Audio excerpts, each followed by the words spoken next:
या आकांक्षा नामक मुलीने या गौरव नावाच्या मुलाला एका रेप केसमध्ये फसवलं, पण सत्य जेव्हा बाहेर आलं त्याने सर्वांनाच विचार करायला लावला। मध्य प्रदेशमधील 19 वर्षीय गौरव हा 16 वर्षीय आकांक्षाकडे इंग्लिश ट्युशन घेत असतो। इंग्लिश ट्युशन घेत असताना त्यांच्यामध्ये प्रेम संबंध निर्माण होतो आणि ते एका रिलेशनशिपमध्ये येतात। पण गौरवच्या फॅमिलीच्या सांगण्यानुसार आकांक्षा ही खूपच इरिटेटिंग आणि बालिशपणाने वागत होते।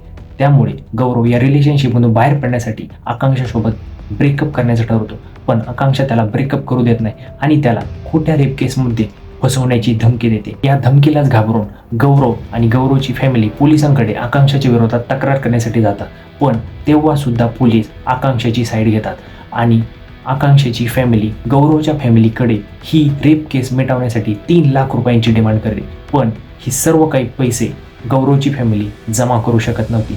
हे सगळं काही गौरवला सहन झालं नाही, त्याच्या घरच्यांचे एवढे हाल त्याला बघवले नाही, त्यामुळे गौरव आपल्या राहत्या घरात गळफास घेऊन आत्महत्या करतो। त्यानंतर सत्य बाहेर येतं आणि पोलीस मग आकांक्षा आणि आकांक्षाची आईला अटक करतात।